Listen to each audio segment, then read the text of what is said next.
¿Alguna vez se vieron 300 y le gustó tanto que le gustaría probar un juego del mismo?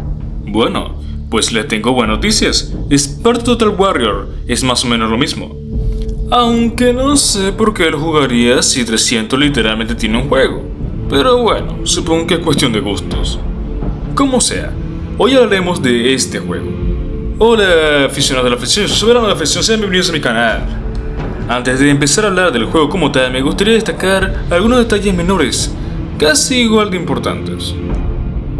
Sparta Total Warrior o Espartano Guerrero Total es un juego de acción en tercera persona creado y desarrollado por The Creative Assembly y distribuido por Sega. Fue estrenado en el año 2005 para el PlayStation 2, la Xbox y GameCube. La productora ha trabajado en otros títulos que quizás se les hagan más conocidos, como Roma Guerra Total y Guerra Total Warhammer 2. Tristemente, este juego pasó muy desapercibido, no solo en su momento, sino también en la actualidad.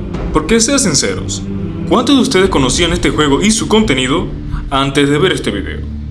Seguramente serán muy pocos.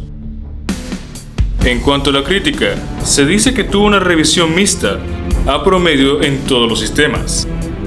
La versión de GameCube tiene una puntuación total de 73 sobre 100 en Metacritic, basada en 24 revisiones.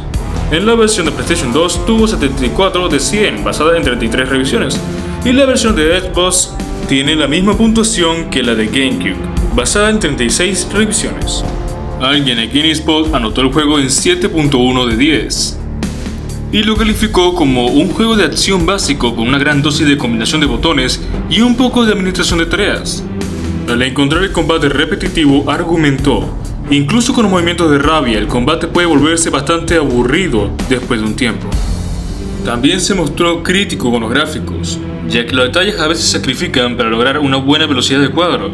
Los modelos de los personajes son en bloque y no se animan particularmente bien. Además, todas las texturas son borrosas y suaves. Y concluyó con Sparta Total Warrior: es un juego de acción bastante divertido, aunque derivado, que debería mantenerte entretenido durante al menos las 6 o 7 horas que te lleva a pasar la historia. Spartan podría haber sido genial. En IGN, otra persona le dio al juego 7.9 de 10, argumentando que a medida que el juego se vuelve emocionante y lleno de acción, también se vuelve extremadamente molesto. Fue particularmente crítico con la cámara de apuntar cuando usaba el arco. Por otra parte, lo calificó como un juego técnicamente excelente. El motor impulsa cientos de unidades a la vez y ofrece una gran cantidad de estilo visual. Hay poca o ninguna desaceleración en toda la experiencia, incluso con explosiones que sacuden la pantalla y parte del cuerpo volando en todas las direcciones. Tal parece que llegó a la conclusión de que hace tantas cosas bien que realmente nos duele ver que la experiencia se atasca con un puñado de grandes molestias. Ok, esas fueron las opiniones expuestas en los grandes medios. Pero ¿qué hay de mí? ¿Cuál es mi opinión sobre este juego? Bueno, vamos a averiguarlo. Pero primero déjenme decirles que la versión de la que hablaré es la de PlayStation 2, principalmente porque es la que probé. No les voy a mentir, además de que solo destacaré los acontecimientos de la campaña principal. Nada más. Ahora sí, empecemos.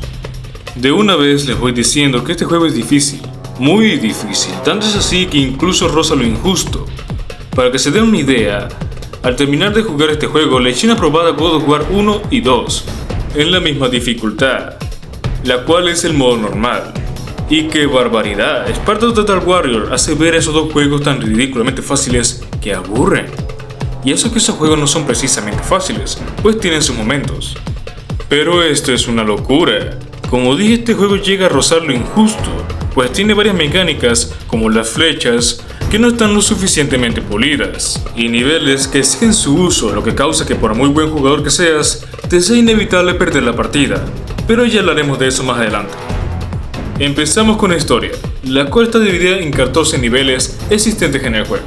Antes de iniciar cada nivel, un narrador de momento desconocido para nosotros los espectadores nos pondrá en contexto de lo que está pasando alrededor del nivel.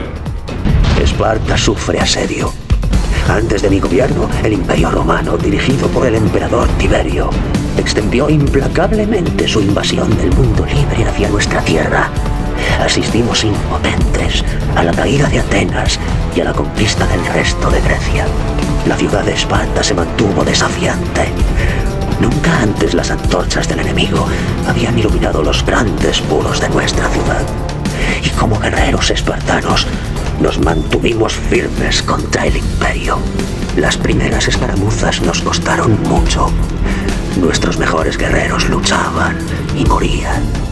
El rey Leónidas llamó a las armas a los soldados recién entrenados y todavía inexpertos. Soldados como mi hermano y yo. Debíamos volver con nuestros escudos o sobre ellos. Miren, todavía no hemos empezado como tal el juego y ya hay inconsistencias. El Leónidas real, y sí, este es el real, no confundirlo con el de 300, no estuvo en la guerra romano-espartana. Y sí, eso pasó en el mundo real. La historia cuenta que el rey de Esparta que estuvo presente en dicha guerra fue Nabis. Leónidas murió mucho antes de ese acontecimiento. Independientemente de eso, debo de reconocer que el mero hecho de narrar los acontecimientos que envuelven al nivel es un buen detalle, sobre todo porque los juegos de la época usualmente no tenían dicha característica. Solo algunos pocos juegos, como la tetralogía de Splinter Cell, lo tenía incorporado. A pesar de eso, debo de reconocer que cuando escuché al narrador hablar por primera vez no le entendí nada. No sé si a ustedes les habrá pasado lo mismo, pero en mi caso así fue. La primera cinemática nos muestra a Leónidas dando su discurso de guerra a sus soldados, y le saca provecho a la situación para decirles dos cosas. Primero, los espartanos vestían de rojo, no de azul, eso es obvio. Segundo, ¿qué hace este tipo sin chaleco desfilando para ir a la guerra? En medio del discurso de Leónidas, este tipo con cara de Jesucristo escucha la voz del dios de la guerra, Ares, y se ve tentado a obedecerlo, ya que le ofrece ayudarlo para que gane Esparta, y de paso, para devolverle sus recuerdos. Pero, a cambio, Ares cumplirá con su venganza, la cual es un completo misterio para este punto de la historia. Se da a entender que el protagonista no tiene nombre, así que todo el mundo lo llama espartano, de ahí el nombre del juego. Un detalle a destacar es que los personajes tienen diálogos propios de 300. El rey Leónidas tenía razón. La ciudad está rodeada. Las flechas de los romanos van a oscurecer el sol. Bien. Entonces lucharemos a la sombra. Vamos. Luego vemos que el general de las tropas romanas es Craso, lo cual es un craso error, ya que no estuvo en dicha guerra. En fin, los espartanos van a defender su muralla de Troya y finalmente tomamos el control. Pero antes de hablar de los detalles de este primer nivel, me gustaría destacar que los gráficos de este juego son mediocres para su época. Lo digo pensando en el original Resident Evil 4, el cual se estrenó el mismo año que este, y creo que sobra decir que en términos visuales era muy superior. Y no solo eso, era perfectamente capaz de mover una gran cantidad de personajes simultáneamente. Eso sin mencionar que sus niveles no eran para nada cortos, por lo que esta calidad visual no se justifica. Lo primero que se nos pedirá hacer en el primer nivel es matar a los centuriones, los cuales son los tipos estos que tienen la flecha roja arriba. Le voy a sacar provecho de la situación para comentarles cómo funciona el sistema de combate. De seguro, al ver este gameplay, más de uno ha de pensar que se trata de un hack and slash, como en los de Devil May Cry, God of War o El Príncipe de Persia. Pero realmente no es así, o por lo menos yo no lo clasificaría así. Lo que diferencia aquellos juegos de este es que aquellos estaban pensados para generar combos, cosa que este juego no. Si bien es cierto que hay diferentes tipos de ataques como las flechas, ninguno te permite encadenar combos. Durante la mayor parte del juego te la vas a pasar presionando la X y ya. Luego de matar a los centuriones deberemos proteger a unos espartanos que llevan explosivos a las torres de los romanos. Una vez colocadas le prendemos fuego y nos vamos corriendo. Cuando estén destruidas las 3 torres se nos pedirá que vayamos hacia la ubicación de Leónidas. Ya estando allá deberemos de matar tantos romanos como sea posible sin morir nosotros en el proceso. Y para facilitarnos eso último estarán algunos santuarios verdes dispersados por la zona, los cuales no nos recuperarán la vida si les rezamos. Un detalle importante a tener en cuenta es que mientras estemos haciendo eso no podremos defendernos de ninguna manera, pero los enemigos sí podrán atacarnos. Después de matar a los romanos, vendrán más y deberemos proteger las puertas y a su vez a Leónidas mientras estamos bajo asedio. Y considerando que ambos están muy alejados uno del otro, puede sonar imposible, y quizás lo sea, pero para eso está la reja de refuerzos, la cual deberemos de abrir cada cierto tiempo para facilitarnos las cosas. Ya resuelto eso, aparecerá Talos, un autómata gigante que al parecer existía en la mitología griega. ¿Quién lo diría? Aquí tendremos que lanzarle una enorme flecha proveniente de alguna de estas ballestas cada tanto tiempo y lanzarle fuego a los romanos que intentan atravesar las puertas gracias a una caldera. Y como los romanos saben de la existencia de la caldera, intentarán deshabilitarla. En un principio pensé que Talos sería alguna clase de jefe, pero me temo que no, pues se muere muy fácil, sobre todo para los estándares de este juego. Y así termina este nivel. Se nos muestra el total de muertos, el tiempo total y los secretos descubiertos. Saben, antes de siquiera probar el juego había escuchado de que los niveles eran muy largos. En un principio yo también lo llegué a pensar, pero no es así. La dificultad hace parecer que son más largos de lo que realmente son. En promedio los niveles duran entre 15 y 24 minutos. A pesar de nuestra victoria sobre Talos, el hombre mecánico, sabíamos que no podíamos relajarnos. Los chirridos del metal rompían el silencio de la noche, mientras los romanos recuperaban todo lo que podían de la máquina gigante. En la oscuridad, sobre los muros de la ciudad, manteníamos nuestra desesperada vigilia. No podíamos más que esperar al siguiente ataque. O eso creíamos. Le subimos la estadística a nuestro personaje. Ares le pide al protagonista que viaje al campamento romano y recupere lo robado. El espartano le obedece y de paso convence a un tipo de acompañarlo. Volvemos a tomar el control. Y en teoría deberíamos haber entrado con sigilo al igual que lo haría Sam Fisher, pero somos descubiertos al poco tiempo de haber empezado. Lo que tiene sentido. Después de todo, esto no es un juego de sigilo. Peleamos un rato, le lanzamos una flecha prendida en llamas a un barril explosivo y ¡voilá! Ya podemos entrar. Destruimos otro muro al activar un explosivo dentro de una caja. Al otro lado, se nos explica otra nueva mecánica, la cual es que un romano llamará a la caballería si no lo matamos antes de que lo haga. Por cierto, como misión secundaria tendremos que envenenar las reservas de agua de los romanos. Lo que no tiene sentido porque estamos matando a todos, pero bueno, supongo que los muertos toman agua envenenada. Otra misión secundaria es destruir las catapultas. Otro detalle a destacar es que el tipo que nos acompaña se llama Castor.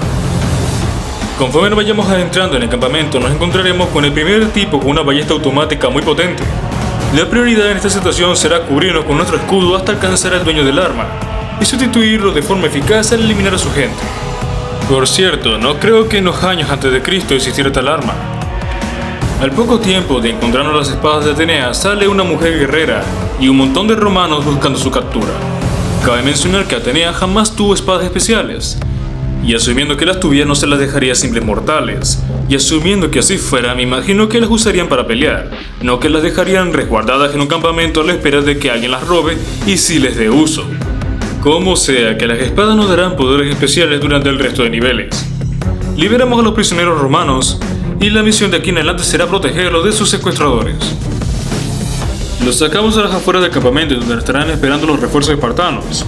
En un juego normal aquí terminaría el nivel, pero no. Esto es Esparta Total Warrior y el nivel no termina hasta haber matado a los romanos que salen a buscar a los prisioneros usando varias ballestas automáticas como la que vimos antes. Pero en vez de disparar flechas normales dispararán unas explosivas. Hay que saber administrarlas porque si las usas a lo loco, no matarás lo suficientes. Y debo de reconocer que a pesar de que esta parte pueda ser innecesaria, es bastante divertida.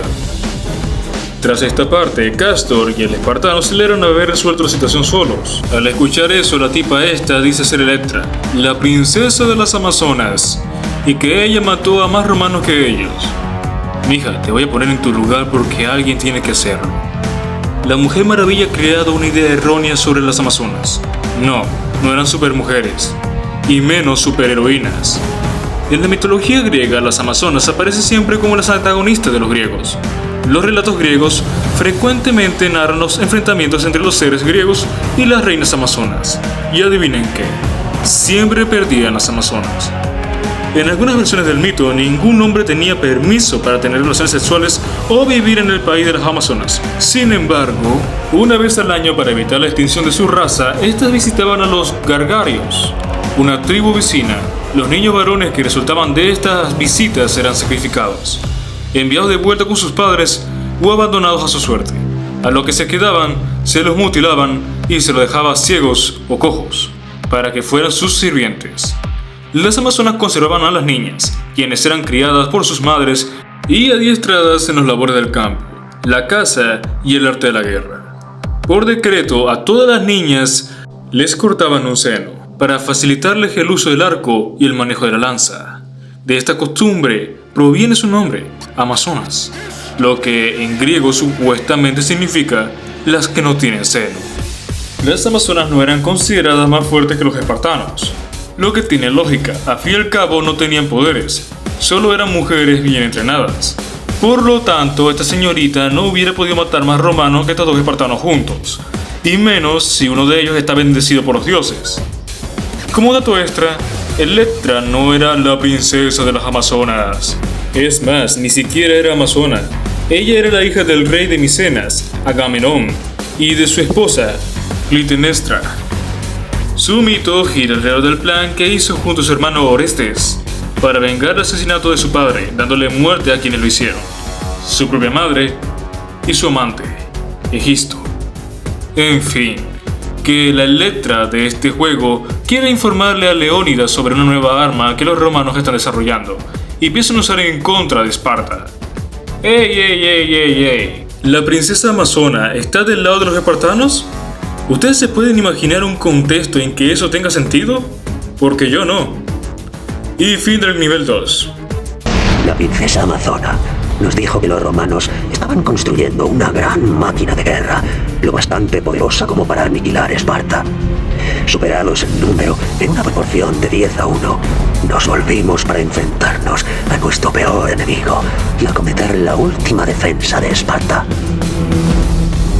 Ok.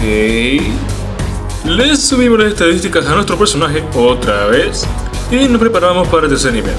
Craso pretende usar el poder de Medusa como un explosivo que convierte en piedra a gran cantidad de personas a larga distancia. Sobra decir que eso no pasa en la mitología. Un soldado espartano cualquiera le informa de la situación a Leónidas, y este a su vez nos manda a destruir la dichosa máquina. Pero primero nos deberemos deshacer de los dos ballesteros automáticos. Seguido de eso, lucharemos al lado de nuestros compañeros espartanos en contra del ejército romano, mientras caen cada cierto tiempo los rayos petrificantes. Obviamente deberemos de pelear sin que nos alcancen los rayos, porque si lo hacen, muerte instantánea. Luego de matar a unos centuriones, podremos pasar a la siguiente etapa del nivel, en el que deberemos destruir 3 torres de arquería con explosivos escondidos en cajas como lo es de costumbre. Después de hacer todo un procedimiento para abrir la puerta principal, entramos en un templo en donde somos emboscados. Los matamos a todos, colocamos un par de explosivos en una gran puerta y las detonamos. Esto nos lleva a la verdadera primera pelea de jefe en contra de Craso. Pero antes de pelear nos cuenta que Medusa fue víctima de la diosa Atenea. Ella alguna vez fue una mujer bella, pero Atenea estaba celosa y la convirtió en un monstruo. Uno tan horrible que su sola mirada convirtiera a los hombres en piedra, aunque ahora se le puede ver sin ningún problema. Ok, me imagino que Craso se refería a la versión de la historia contada por un poeta romano. Pero antes de leer el poema debo de aclarar algo. Los dioses romanos son los mismos que los griegos, solo que con otros nombres. Por ejemplo, Zeus es Júpiter, Ares es Marte, Poseidón es Neptuno y Atenea es Minerva. Así que Craso se equivocó al llamar a Atenea por su nombre griego en deber de llamarlo por el romano, siendo él un romano. Pero bueno, pasemos al poema. Era una joven resplandeciente de belleza, esperanza de muchos pretendientes, llenos de recíprocos celos. Pero en toda ella no hubo parte más admirable que sus cabellos. Conocía a alguien que afirmaba haberlas contemplado. Se dice que el soberano del mar la violó en el templo de Minerva, la hija de Júpiter. Volvió la espalda y se cubrió la casta mirada con su ejida. Y para que el hecho no quedara impune, cambió los cabellos gorgonios en feas serpientes. En otras palabras, está bien que Craso conozca esta versión de la historia, ya que esta es la versión romana. Pero que no llame a los dioses por el nombre romano, eso me ha llegado a decepcionar bastante. En cuanto a la pelea de jefe, Medusa le lanzará rayos petrificantes a Craso cada tanto tiempo, que le afectará a todos a su alrededor menos a él. Luego, si te le acercas después de que termine el rayo, es casi un hecho que te convertirá en piedra durante unos segundos. por lo que quedarás totalmente indefenso no solo ante los ataques de él, sino también el de sus secuaces. Este ataque es imbloqueable e inesquivable. A eso le sumas que hay pocos santuarios de salud, para lo fácil que te bajan la vida. Y empezarás a sentir cómo de injusto es este juego. Y eso que este no es uno de los jefes más difíciles del juego.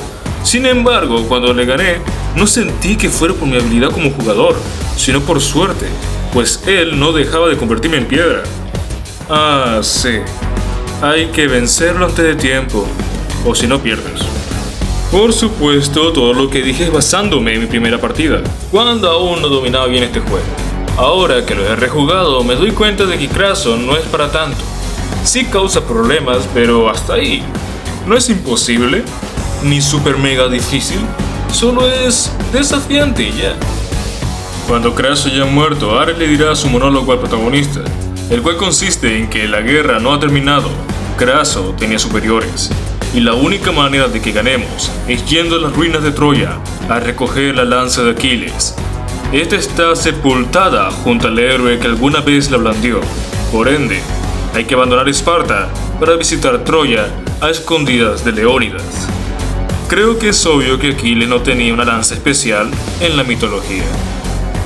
Como Ares menciona que todo depende de los cuatro, el espartano llega a la conclusión de que se refiere a él, a Castor, Polus y Electra.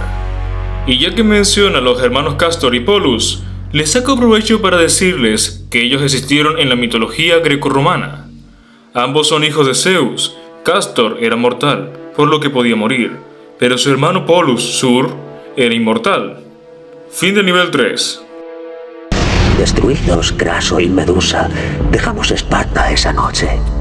Para salvar nuestra ciudad, nos vimos obligados a abandonarla y partir hacia lo desconocido. Logramos abrirnos paso por zonas tan remotas y hostiles que no habían sufrido la ocupación romana.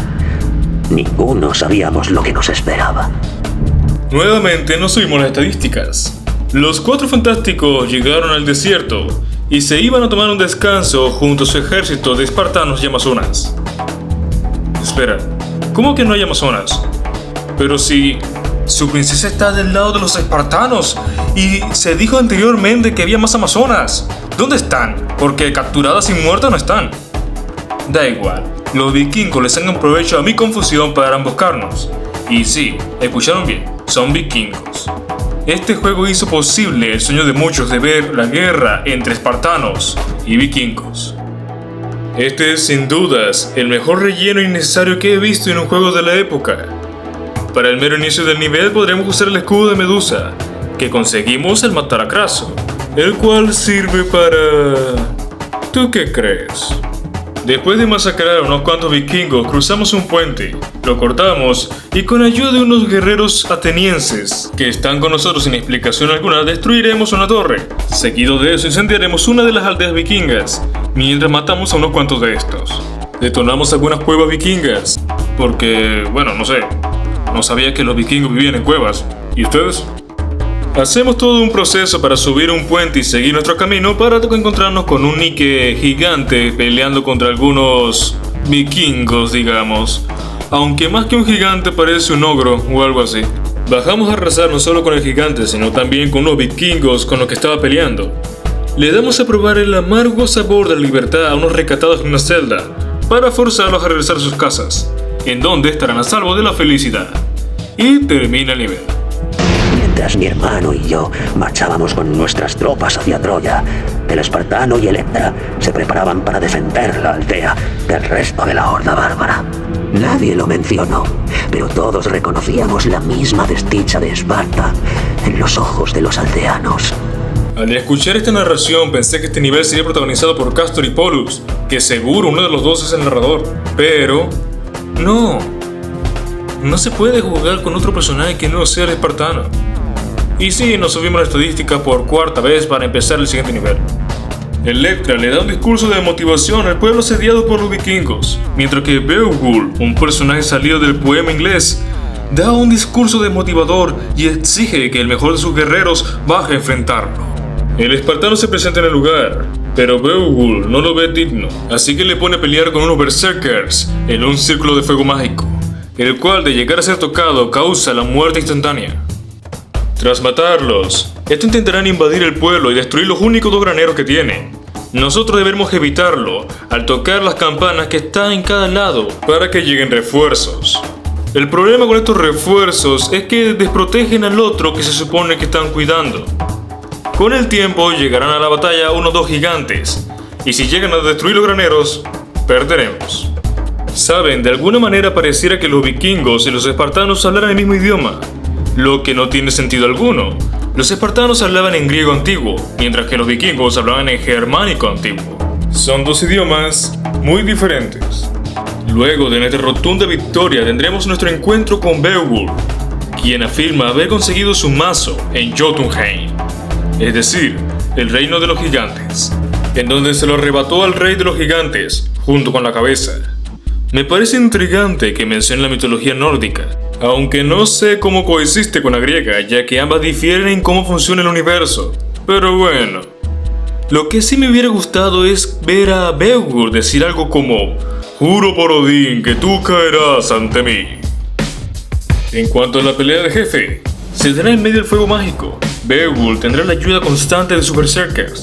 Aparte de sus ataques típicos del mazo, también lanzará bolas de fuego, que de darnos es casi un hecho que nos mata. El tipo no es nada del otro mundo si sabe jugar este juego. Es todo lo que diré. Al vencerlo nos quedaremos con su mazo, y lo estrenaremos al matar a los vikingos restantes. Y así termina el relleno innecesario. Nos reunimos en las ruinas de la ciudad de Troya, donde las legiones de fantasmas de guerreros caídos parecían amenazar las almas de los vivos. Habíamos completado nuestro épico viaje juntos, pero el descenso final a la Troya subterránea lo emprendió él solo. Subimos de nivel a héroe y damos paso al siguiente nivel, en el que después de un buen rato jugando en las cloacas, nos encontraremos con Helio Sejano, quien en la vida real fue un político y militar romano, amigo y confidente del segundo emperador romano, Tiberio. Pero en este juego parece ser alguna clase de brujo. Este diría su monólogo de por qué él es mejor que Craso, y luego despertará su ejército de muertos vivientes con los que deberemos pelear un rato.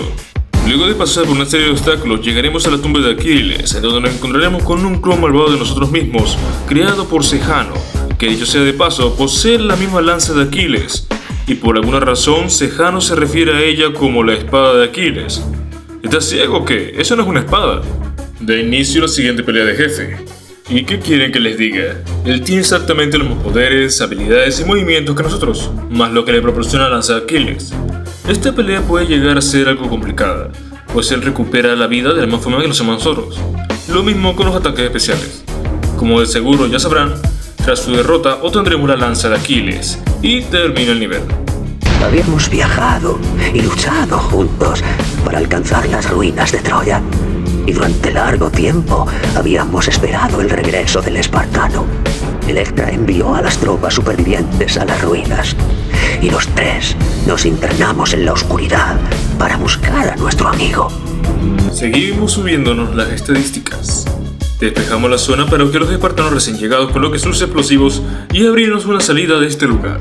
Después de un tiempo nos reencontraremos con Castor y su ejército, a los cuales deberemos guiar a la salida mientras que el Sejano intenta detenernos con sus disparos mágicos. Este último nos termina diciendo: ¡basta! Vaya, debo reconocer que estáis hechos unos héroes. Estoy casi impresionado, pero por desgracia habéis fracasado. Estáis vivos, es cierto, pero aunque me hubiese encantado añadir vuestros cuerpos a los de los muertos de Troya, al final, toda. ¡Miente! ¡Tenemos la espada de Aquiles! ¿Cómo podemos haber fracasado? Y así es como habéis caído en mis manos. Esta pequeña expedición vuestra ha resultado ser la distracción perfecta. Mientras yo os mantenía ocupados aquí en Troya, el poder del Imperio Romano descendía sobre vuestra querida Esparta. ¡No! Puede que tengáis la espada de Aquiles, pero sin sus más valientes guerreros, la ciudad ha caído sin remedio. Sí, me temo que así es. Vuestra ciudad está en ruinas. Vuestros familiares y amigos muertos o esclavizados. Y toda Grecia es ahora un dominio del Imperio Romano. ¡Mientes! No seas tan duro contigo mismo, Esparta. Nadie podría haberme detenido. Haré que lo pagues, Sejano, aunque sea lo último que haga. No, Esparta. Lo último que harás será morir.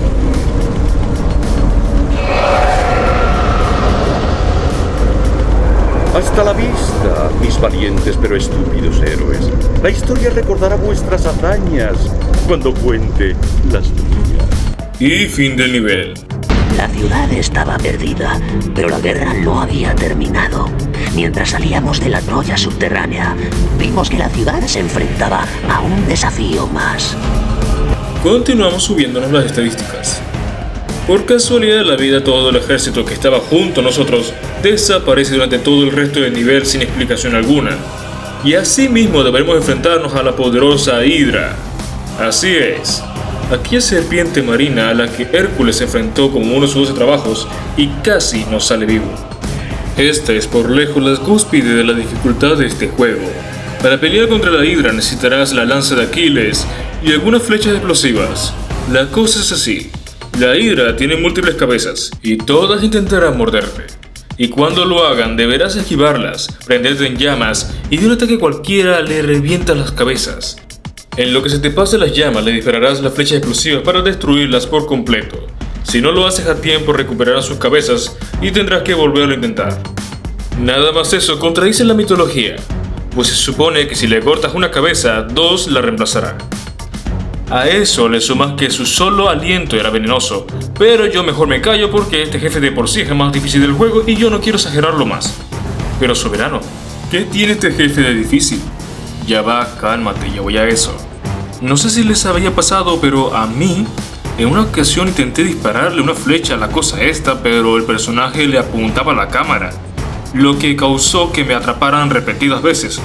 Las flechas se consiguen adentro de un cofre, pero mientras lo abres, las cabezas te pueden ir masticando. El apuntado de la flecha es automático y fijo, y si por casualidad de la vida no apunta donde tú querías que fuera, la vas a pasar mal, muy mal. Y lo más importante de todo, al quitarle más de la mitad de la vida al animalejo este, mostrará su cabeza principal, la cual es como las otras, pero además escupe fuego, uno tan potente como para vaciarte casi toda la barra de vida. Solo puedes evadir ese ataque de las siguientes maneras. Opción A, prenderte en llamas para ser inmune. Opción B, esconderte detrás del eje más grande y rezar para que el fuego no te alcance. Opción C, reservar el único santuario de salud del nivel para que cuando te alcance la llama, usarla para contrarrestar el efecto de la llama. Una vez que hayamos matado a la Hidra, terminará el nivel. Ninguno de nosotros podía creer que nuestra gran ciudad, Esparta, hubiese sido arrasada por los romanos. Nuestro épico viaje para salvar a nuestra patria iba a ser reemplazado por nuestro deseo de frenar la brutal expansión del imperio. El espartano estaba aún más decidido a detener a Tiberio, así que se dirigió al norte hacia Roma, mientras nosotros volvíamos a Esparta para rescatar lo que pudiéramos. Acordamos reunirnos en la ocupada ciudad de Atenas. Para los atenienses, amantes de la libertad, la ocupación era algo casi insoportable. Los romanos eliminaban cualquier discrepancia con gran eficiencia, pero había un hombre al que no asustaban: el científico y filósofo Arquímedes. No seguimos subiendo las estadísticas por el amor a Zeus y continuamos jugando. Sejano pone al tanto de la situación a Tiberio, y este hace todo un berrinche porque el espartano sigue vivo. Dato curioso, en la guerra romano-espartana ganó Roma, y vaya victoria porque a Esparta nunca más se le volvió a conocer como la potencia militar de Grecia. Esto fue posible gracias a su abundante ejército y las malas decisiones de Esparta. Por cierto, Tiberio no estuvo en la guerra romano-espartana. El espartano se presenta en la ciudad de Atenas para tener una charla privada en público con Arquímedes. El espartano quiere ir hasta Roma y Arquímedes le quiere ayudar, pero ha escuchado un rumor que dice que los romanos planean matarlo ahí mismo mientras da su discurso de libertad a la invadida Atenas. Nuestra misión es clara: hay que evitar que Arquímedes sea asesinado al matar a sus posibles asesinos primero. Y ya que el juego menciona a Arquímedes, me gustaría hablarles de quién fue este hombre en la vida real. Se considera que Arquímedes fue uno de los matemáticos más grandes de la antigüedad y en general de toda la historia. Pero esto es solo la punta del iceberg. Él fue mucho más que eso. Fue un físico, ingeniero, inventor, astrónomo y, como ya dije, un excelente matemático griego. Entre sus avances en física se encuentran sus fundamentos de la hidrostática, la estática y la explicación del principio de la palanca. Es reconocido por haber diseñado innovadoras máquinas, incluyendo armas de asedio y el tornillo de Arquímedes, que lleva su nombre. Experimentos modernos han probado las afirmaciones de que Arquímedes llegó a diseñar máquinas capaces de sacar barcos enemigos del agua o prenderle fuego utilizando una serie de espejos. Y con un currículum como ese, es difícil no llegar a la conclusión de que Arquímedes fue el Albert Einstein antes de Albert Einstein. Es más, creo que a Albert Einstein le copió la tarea a Arquímedes, pues tiene más o menos el mismo currículum. Tras salvar a Arquímedes deberemos escoltarlo hasta una base segura mientras somos atacados por varios grupos de romanos seguidos. Esta parte me resultó particularmente difícil porque cuando llegué a esta parte no tenía mucha vida que digamos. Sin embargo, me la supe arreglar para pasar la parte. Y fin de nivel. Arquímedes estaba en deuda con el espartano. La noticia de que éste le había salvado de sus asesinos se extendió rápidamente por la ciudad. De repente, los oprimidos atenienses vislumbraban un rayo de esperanza. Pollux y yo habíamos presenciado la devastación de Esparta de primera mano. Lo único que podíamos hacer ahora era volver a reunirnos con el espartano y volver a luchar a su lado. Ya está. Esto confirma que el narrador es Castor del futuro. Y sí, adivinaron, nos subimos otra vez las estadísticas. Sejano no se ha tomado bien el fracaso de sus asesinos. La Guardia Pretoriana está recorriendo la ciudad en busca de posibles líderes de la resistencia. Va a haber una ejecución en masa. Muy astuto, Sejano. ¡Es una trampa! Seguramente, joven Castor. ¿Nos ayudarás? Nuestra misión está en Roma. Para acabar con todo el imperio hay que atacar su corazón. Debemos detener a Tiberio. Pero antes tenemos una cita con un viejo amigo. Bien. Antes de la ocupación, coloqué algunos de mis inventos en varios puntos de la ciudad. Uno de ellos debajo de las narices de Sejano, en la villa de la que se adueñó.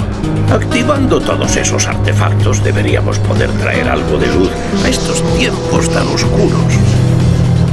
Lo único que hay que hacer es... ¡Las ejecuciones! ¡Comienzan! Ya lo verás. ¡Deprisa, espartano! Sé que estás ahí en alguna parte, espartano, y sé que no serás capaz de resistir una escena como esta. Ven a rescatarnos. Te estaré esperando.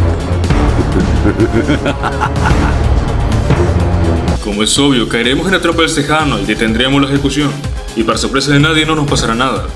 Vamos al santuario de Atenea, y al ver que está custodiada, nos veremos forzados a buscar quien distraiga a los guardias. Y esas serían las hermanas de la resistencia, las cuales nos ayudarán tan pronto las rescatemos. Ahora sí, entramos al lugar hablamos con un espía que nos dice que vayamos a recoger la llave de Acrisio. La recogemos y finalmente entramos al santuario. Y estando dentro, deberemos usar una pócima mágica de invisibilidad para liberar a los prisioneros que están ahí sin que los romanos suenen la alarma. Aunque igualmente se enterarán de tu presencia y tendrás que lidiar con el ejército romano mientras proteges a los prisioneros. Por suerte, estos no son prisioneros cualquiera, son espartanos armados y preparados para pelear. No sé por qué unos prisioneros conservarían sus armas en las manos estando encerrados en una celda, o siquiera por qué unos espartanos estarían encerrados en Atenas, pero se agradece. Tras nuestra inevitable victoria, regresaremos con Arquímedes. Bien. Tenemos la ayuda de Apolo, el dios del sol. Escuchad. He colocado 4 de mis artefactos por la ciudad. Me gusta llamarlos los ojos de Apolo. Los diseñé originalmente para absorber la energía solar durante el día y liberarla por la noche para iluminar las calles. Pero creo que nos servirá para otros propósitos.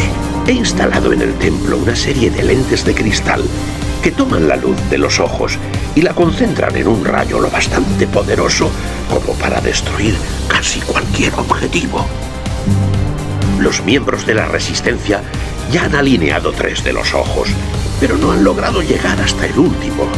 Este está colocado en los jardines de la villa en la que vive actualmente Sejano. ¿Y cómo entramos a los jardines? Seguro que Sejano mantiene la puerta cerrada.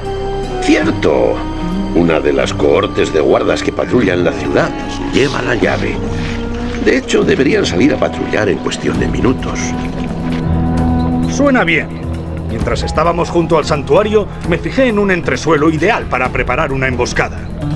Si llegamos allí antes que la patrulla, podremos sorprenderlos y arrebatarles la llave. ¡Vamos!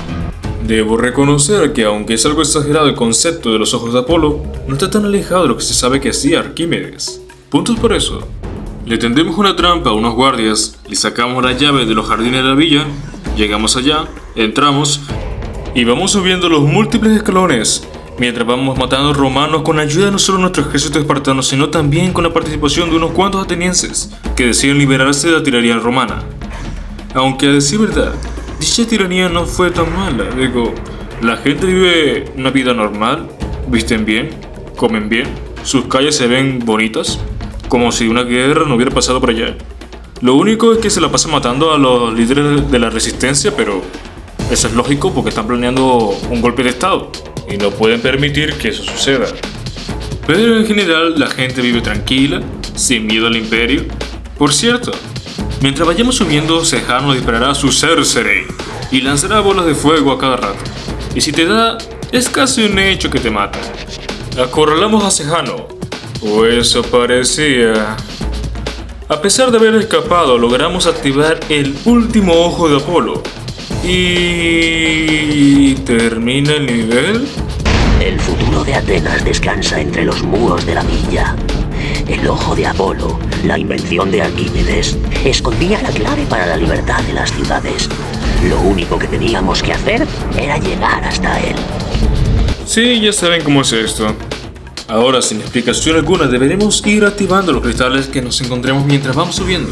Y somos atacados por el Sejano montado en el esqueleto de un dragón y acompañado de su infinito ejército romano. Al llegar a la cima activamos los últimos 4 espejos, lo que a su vez nos permite lanzarle rayos a lo que queda de dragón mientras vuela y su ejército nos ataca. Les voy a ser sincero, cuando llegué a esta parte del juego pensé que toda la pelea sería contra el esqueleto del dragón. Por ello, me gasté todos los santuarios de salud en esta parte. Pero como ya se deben de imaginar, la pelea no termina allí, y los santuarios no se restauran. Tras vencer al dragón llegará Electra, y Polus será asesinado de la forma más estúpida posible por el Sejano, para después ser revivido como un zombie, sin conciencia propia, que enfrenta a su hermano Castor, mientras nosotros libramos una batalla contra el Sejano con ayuda de Electra. La muerte de Polus es un sinsentido total. Él era el hermano inmortal. Si uno de los dos debía morir, ese era Castor, el mortal, y a la historia le hubiera beneficiado que así fuera. Castor ha tenido mucho protagonismo hasta ahora, al contrario que Polus, pero al morir él en su lugar, serviría la posibilidad de que tuviese más relevancia en la historia, lo que a su vez le permitiría tener un arco de desarrollo. Esta clase de cosas me hacen enojar. Si no van a respetar la mitología griega, no la pongan y ya. Invéntense personajes propios, que no es tan difícil. Con respecto a la pelea contra el Sejano, él seguirá insistiendo con su Cercere y su Rompere Transitere. Aparte de eso, se teletransportará, se cubrirá con su campo de fuerza y usará su espada. Electra, si bien nos ayudará, no podrá hacerle daño a Sejano, lo que sí podrá distraerlo e interrumpir varios de sus ataques, entre ellos el famosísimo Cercere. Jugué en contra de este tipo casi sin vida y si bien me costó, le terminé ganando. Luego de la muerte del Sejano terminará el nivel. Nuestra única opción de llegar a Roma y acabar con el reino de terror de Tiberio pasaba por atravesar los traicioneros Alpes, en el corazón del territorio romano. Solo existía un paso a través de los Alpes, guardado por una fortaleza formidable, las puertas de Saturno. Encomendé a Electra que permaneciera en Atenas para asegurarse de que los restos de mi hermano recibían los honores que merecían. Y mientras tanto, el espartano y yo buscamos una forma de atravesar las barricadas romanas. ¡Ja! ¡Ja, ja, ja! Sí, nos subimos a estadísticas y subimos a nivel leyenda. Empezamos el nivel intentando entrar en la fortaleza. Para llegar allá habrá que deshacerse de los ballesteros automáticos. ¿Cómo?, te preguntarás. Pues convirtiéndote en uno. Después tanto nosotros como nuestros compañeros podremos subir la muralla, detonamos la entrada y empieza la verdadera guerra. Tras una prolongada batalla hace acto de aparición el Sejano con cáncer y sin cejas, afirmando que volvió del inframundo para vengarse, y se va. Y dejamos que escape porque si no, el juego se termina antes de tiempo. Sejano no tardaría en reconocer que la fuente de su poder son las sacerdotisas, por lo que vamos a matarlas, que si mal no lo recuerdo son 4. Al acercarte a una de ellas te quitará los ataques especiales y te trasladará a su mundo de fantasía. Y estando allá puede que se multiplique, use la barrera de fuerza para empujarte al vacío o al fuego, entre otras cosas. Solo podrás atacarla después de que te haya disparado, pues quedarás desprotegida durante ese tiempo. Tirarlas del escenario o al fuego no les hace nada, olvídate de esa estrategia. Todos los santuarios de vida estarán protegidos por tipos con lanzallamas letales. Y la sacerdotisa igualmente te puede alcanzar y atacar. Cuando finalmente todas las enfermeras del Sejano estén muertas, podremos darle una breve visita al paciente, el cual necesita urgentemente una alta dosis de asesinato a sangre fría. El Sejano hace más o menos lo mismo que en la última vez, así que no es gran cosa. Lo regresamos otra vez a la morgue romana y fin del nivel. El ataque a las puertas de Saturno había terminado. Habíamos logrado cruzar los Alpes y Roma estaba por fin a nuestro alcance. Era impensable un ataque directo. Roma era la ciudad más fortificada del imperio. Nuestro plan consistía en que Electra y yo nos infiltráramos en la ciudad para destruir cuanto pudiéramos de ella. El espartano, mientras tanto, trataría de llegar por los acueductos subterráneos al corazón del imperio y al emperador Tiberio. Todos habíamos oído los rumores acerca de los habitantes del mundo subterráneo de Roma.